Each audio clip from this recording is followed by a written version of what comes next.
Hey everyone. Today's video is going to be about a concept that I see play out in families, not super often, but enough that I came up with a term for it, and I wanted to kind of talk about it a little bit today. The term for it is angst seeding. An- angst seeding. Uh, angst seeding. I, I I don't I don't know why I put those two together. I don't know why I did that when it's so hard to say. Anyway, moving on. So, angst seeding is this concept where the parent sort of injects doubt into the child. You may have seen this before, but it's sort of like before the child goes to an appointment, the parent is like, "Oh, you're so scared of the dentist. Are you sure you're going to be okay?" And this can be when it isn't actually a fear at all that the child has stated. So sometimes parents will sort of seed angst over things that there really isn't much of a reason to be yet, or they're sort of like preempting a bad response that they expect will happen. I think this is a lot of times what's going on. And so the parent will say, like, oh, it's going to be very busy at this event for your sibling. You might be pretty stressed out. Maybe you should this or that. Or saying something like, you really don't handle large groups very well. Maybe you shouldn't go with us to this event. I think there's a thin line that a lot of parents have to walk with being realistic with their children about maybe some of their areas that they still need to grow or some of their soft spots. And I get that. I'm talking more generally about when parents are leading the child towards a doubt or an anxiety that maybe didn't exist before or could have not existed if we maybe did something a little differently. And what I find is happening a lot of times is that really it's more reflective of the parent's fear. So the parent is worried that their child will have a meltdown in the doctor's office, or the parent is a little bit concerned that maybe the child will run away if they're in a large group of people.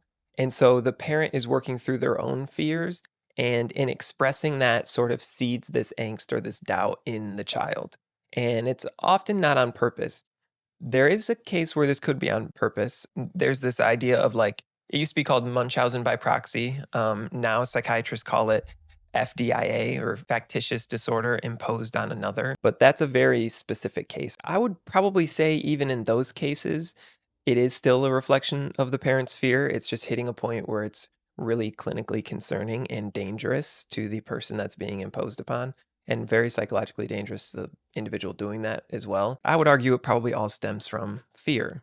And what I tell parents two things most often, I would say. The first is that a lot of parenting is knowing when to lean in and when to lean back. And the second thing is that parents, we often create the very future we fear by acting on that fear without awareness.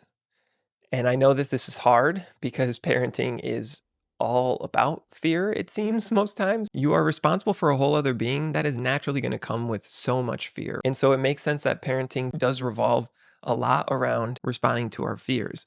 But when we're doing so without awareness or being really careful about how we're responding to those fears, then what we can actually do is sort of generationally pass those fears on and imprint them on our children. Because when we do this, we are really undermining the child's confidence. When a child has doubt on their own, that's reasonable. I think most kids do at all times in various ways.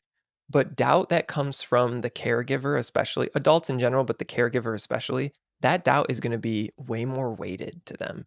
It's going to mean more. It's going to be more valuable. It's going to be more rational to them, and they're going to take it on. So the anxiety, the doubt, the fears that you imprint on that child, they are going to take that, and that's going to shape their internal experience. That's what we do as parents, really, is we have a large role in helping create the internal experience of our children based entirely on the way that we communicate to them in the external world. The way that we speak to them, the things that we say, the content of our interactions, all of that helps shape the way that they think that they should be treated, the way that they think others in the world should be treated, the way that they expect interactions to go, how they learn to trust, all of that. And so if we are seeding doubt, if we are injecting anxiety, if we're sort of laying the groundwork of fear and lack of confidence for these kids, it can lead to some really poor outcomes in terms of self esteem and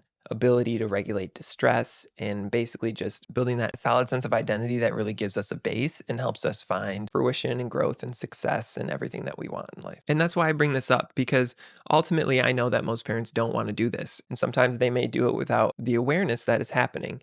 And so that's why I made this video, just so we can kind of see it, point it out, and maybe do something a little differently. So the way to undo this, if you can notice it happening, and this is if you're the parent that does it, or if you're maybe the aunt that notices that your sibling is doing this to their child, or you just happen to see it as a coach, or maybe you are the clinician or the physician.